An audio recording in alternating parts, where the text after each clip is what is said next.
এলাকার হুজুরদের সাথে খতমে গেছি, একটা দুইটা না, প্রথম দিনে আমি 7টা খতম করছি। আমার মনে আছে আমি নিজে 7টা খতমের ভিতরে প্রথম যখন যেই খতমটা পড়ছি সেটার মধ্যে 1 পারা পড়ছি, 3 পারা বাকি পড়ছিল, 2 পারা পড়তে পারিনি। দ্বিতীয় খতমে তাও 1 পারা পড়ছি, 2 পারা বাকি আছে। তৃতীয় খতমে 1 পারা পড়ছি, 2 পারা বাকি আছে। তাহলে 3 খতমে বাকি হলো কয় পারা? 6 পারা। আর পারতেছি না পড়তে, গলা শুকিয়ে যাচ্ছে, পড়তে পারতেছি না। এভাবে 7টা খতমে দিছে। 7টা খতমে যাওয়ার পরে আমি ফুল ক্লান্ত, জিজ্ঞেস করে বসছি, এই যে এতগুলো পারা রয়ে গেল, এগুলো পড়বো কখন? যারা মুরব্বী ছিল ওনাদেরকে জিজ্ঞেস করলাম, তো বাড়িতে যে পড়ে নিয়ে এমনি গলা শুকিয়ে গেছে 3টা পড়ার পরে। এরপরে আবার 7টাতে গেলাম, কিছু কিছু পড়লাম, আবার সেখানে গিয়ে বাড়িতে গিয়ে পড়বো, ইফতার করবো, তারাবি পড়বো, আবার ভোর রাতে সেহারি খেতে উঠবো। এই মুহূর্তে যে আমি যে 7, 8, 10 পারা বাকি আছে এগুলো কেমনে পড়বো? আমার আব্বাসানকে যে আমি বললাম, আব্বাসান এই অবস্থা, খতম করছি। অন্য হুজুরের আজকে অনেকেরই বাকি ছিল, দেখছি ছোট মানুষ ছিলাম তো, বলে দিচ্ছি আব্বাসান কবরে নেই। আব্বাসান বললো খতমে কালকে থেকে নেমে যায় না। তো এরপরে 3 থেকে আর খতমে যায়নি। হুজুরদেরকে আব্বাসান তাকাইছে, তাকে আব্বাসান বললাম, আপনারা খতমে এমন ভাবে কেন পড়েন? মানুষ তো তাদেরকে ইচ্ছা করে দাওয়াত দেয়, আল্লাহর সন্তুষ্টির জন্য দাওয়াত দেয়। আপনাদেরকে মানুষ মহব্বত করে রাসূলের কারণে, আপনাদেরকে মহব্বত করে আল্লাহর কারণে, আল্লাহর সন্তুষ্টির জন্য আপনাদেরকে মহব্বত করে। আপনারা এমন কাজ কেন করেন? এই কাজ আপনারা কেন করেন? আব্বাসান নসিহত করলেন, নসিহত করে বললেন যে তারপর থেকে খতম করবেন, অন্তত 15 জন যাবেন, 2 পারা করে পড়বেন, একদিনে খতম 3টার বেশি নেবেন না, 3টার বেশি খতম করবেন না। আপনারা এলাকা এদেরকে বলে দিলেন, হুজুরদেরকে একটু হাতে তোফা একটু ভালো করে দিয়ে, যেহেতু আলেম ওলামারা আসে, এদের ইজ্জত করলে রাসূলকে ইজ্জত করা হয়, রাসূলের ইজ্জতে আলেম ওলামাদেরকে একটু সম্মান বাড়ায়া দিবেন, হাতে তোফা বাড়ায়া দিবেন। আব্বাসানের কথায় চলে গেল, আলহামদুলিল্লাহ খতম চলতেছে, আর কোনো সমস্যা নেই। ওই যে আমার জমা হয়ে গেছে, জমা পারা আমি প্রতিদিন 1-2 পারা করে 1-2 পারা করে পড়ে পড়ে বোধহয় আমার বেশ কিছুদিন সময় লাগছে এগুলো শেষ করতে। গেল কোরআন শরীফের কথা, আলহামদুলিল্লাহ তারপরে ঠিক হয়ে গেছে। তারপরে 15 জন, 16 জন, 20 জন, আস্তে আস্তে আমার এলাকায় চলে গেল 30 জনে, 30 জনে চলে গেছে। আলহামদুলিল্লাহ ঠিক হয়ে গেছে। দোয়া ইনস্পাট, আগামীকাল ওই খতমটা আমার মনে হয় 40 থেকে 45 বছর বয়স সেই খতমে যায়। তুলপাই বাহাদুর বাড়িতে আমার এলাকায় অনেক আলেম ওলামাদের সমাগম, আব্বাসান মোনাজাত করতেন, শিবপুরের বিশ্ব হুজুর থাকতেন, সোনাকান্দার হুজুর থাকতেন, আড়াইবাড়ির হুজুরেরা থাকতেন। ওই খতমে আব্বা হুজুর মোনাজাত করতেন। তো ওই খতমটা এখন আমি নাকান্দা গুনাগান দরবারের খাতিরে আমি মোনাজাত করি। অনেক আলেম ওলামা থাকে, যদিও বড় বড় পীর মাশাইখ অনেকে থাকতে পারে না, ইল্লা মাশাআল্লাহ 1-2 জন হয়তো কোনো কারণে থাকে। তো কালকে সেই খতমটা, ওই খতমে আপনাদের সাথে আমার মনে আছে, তখন আমি আমার মনে হয় 1998 বা 93 সময়ের কথা। ওই সময় আব্বাসান খতম করতে গেছে, যাওয়ার পরে সেখানে একজন হুজুর খতম করতেছে, আবার পাশাপাশি কথাও বলতেছে, 2-3 জন খতমও করে কথাও বলে। তার মধ্যে কয়েকজন শুধু টানতেছে, এমনি টানতেছে আর কথা বলতেছে।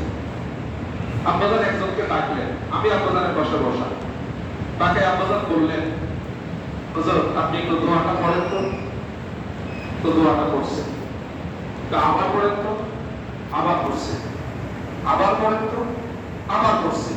এবার টানেন, এবং প্রথম ছিল 4G, এবার একদম 1G তে নেমে গেছে।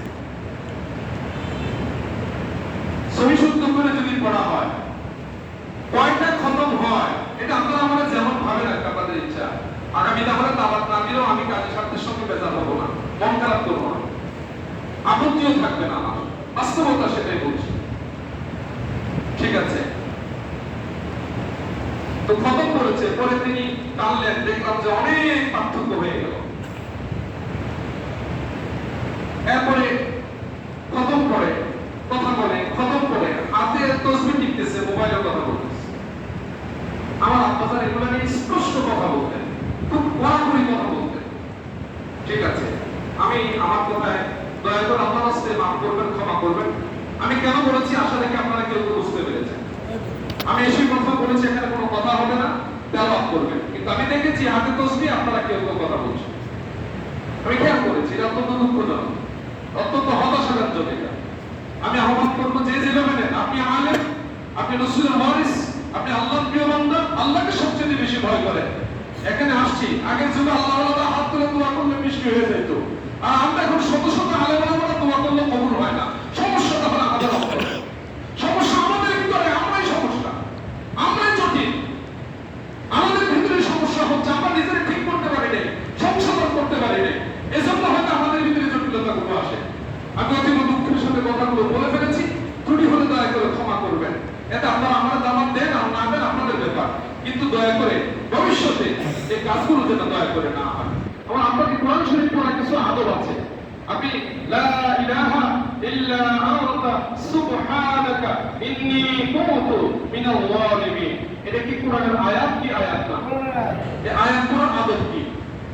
ঠোঁট বন্ধ করে পড়বে? আলেম ওলামারা কথা বলবেন, ঠোঁট বন্ধ করে পড়বে? কিভাবে পড়বে?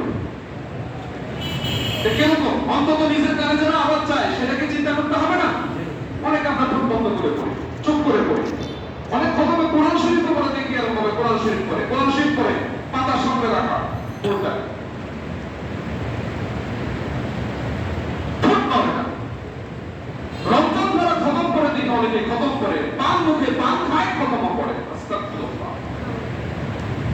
এই ইখলাস আমাদের থেকে উঠে যাচ্ছে, আমাদের থেকে ইখলাস উঠে যাচ্ছে, বিনা আমরা ধ্বংস হয়ে যাচ্ছি। আমাদের সেই ইজ্জত সম্মান এখন আর নাই। মানুষ আমাদের সামনে সিগারেট ধরায়, মানুষ আমাদের সামনে খারাপ কথা বলে, এমন বহু লোক দেখবেন আপনি সমাজে এখন কোন ইজ্জত সম্মান নাই, ধ্বংস হয়ে যাচ্ছে। বিনীত অনুরোধ করবো, আসুন আল্লাহর পথে সঠিকভাবে ফিরে আসি, রাসূলের কথাগুলো সঠিকভাবে মান্য করি, আমাদের নিজেদেরকে ঠিক করি, নিজেদের অন্তরকে ঠিক করি। রিজিক আল্লাহর হাতে, রিজিক আল্লাহর হাতে। 10টা দাওয়াত বন্ধ হয়ে যাবে, পুরো মাসের দাওয়াত বন্ধ হয়ে যাবে, আমার আল্লাহর হাতে রিজিক। আমার আল্লাহ যদি খুশি থাকে দাওয়াত দিয়ে আমার রিজিক আসবে, ঠিক না? আসলে আপনারা কি আলহামদুলিল্লাহ, আমার বিশ্বাস আপনার অত্যন্ত আল্লাহওয়ালা মানুষ, দিনদার মানুষ। একজন দুইজন হয়তো ব্যতিক্রম করে, আমি ক্ষমা চেয়ে দিচ্ছি, আমি সকলকে কথা বলি নাই। যাদের 2 জনকে বলছি আসলে কি 2 জনের ভিতরে এটা চলে গেছে, আমি সকলকে করি না, সকলের কাছে আমি অনেকেই মনোযোগ সহকারে তেলাওয়াত করেছেন, আমি খেয়াল করেছি, কিন্তু 2 জনিল্লাহ মাশাআল্লাহ কথা বলেছেন। অনুরোধ করব ভবিষ্যতে এই কাজটা দয়া করে করবেন না। আপনি ইমাম সাহেবের চিন্তা চেতনা যদি ভিন্ন দিকে থাকে, সালাতের ইখলাস যদি না থাকে, এই সালাত আদায় হবে না।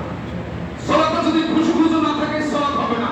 সিয়ামত কবুল হবে না যদি সিয়ামের ভিতরে সেই কার্যকারিতা না থাকে। আসুন, আমার রাসূল বলেছিলেন যে সিয়ামের মাস তুমি পাইলা, কিন্তু গুনাহগুলো ক্ষমা করতে পারলা না, তোমার মতো দুর্ভাগা আর কেউ নাই, আর কেউ নাই। অতএব আসুন নিজেকে একটু খালি করার চেষ্টা করি। আল্লাহ তাআলা আমাদেরকে হেফাজত করুন, সকলে বলি আমিন। অনেক সময় নিয়েছি, ক্ষমা করবেন। আজকে একটি কথায় আপনাদের মনে কষ্ট দিয়ে থাকলে আমি আবারও ক্ষমা চেয়ে নিচ্ছি, কিন্তু নিজেকে বুকে হাত দিয়ে নিজেকে জিজ্ঞেস করবেন যে আমার কাজ আমি কতটুকু ঠিক করেছি, আমার কাজ আমি কতটুকু ভালো করেছি, আমার কাজ আমি কতটুকু উচিত করেছি। আমি আমাকে জিজ্ঞেস করি, আমি আমাকে ঠিক করার চেষ্টা করি, মনে হয় তাহলে ঠিক হয়ে যাবে। সম্মান আল্লাহর পক্ষ থেকে আসে, এই সম্মানটাও অন্তর থেকে, তার অন্তরে ভয় বেশি।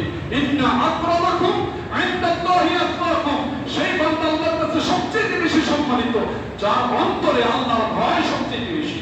দুনিয়ার মানুষ গালিগালাজ করুন, দুনিয়ার মানুষ কথাবার্তা বলুন, দুনিয়ার মানুষ যা করে তা বলুন, সেদিকে আমার নজর নাই, দেখি আর কোনো খেয়াল নাই। আমার রাসূলকে বলেছিল, আমাদেরকে বলবে না, আমি মুশকিলা, কোনো মুশকিল নেই, আমরা আমাদের লক্ষ্য পথে আমরা এগিয়ে যাব।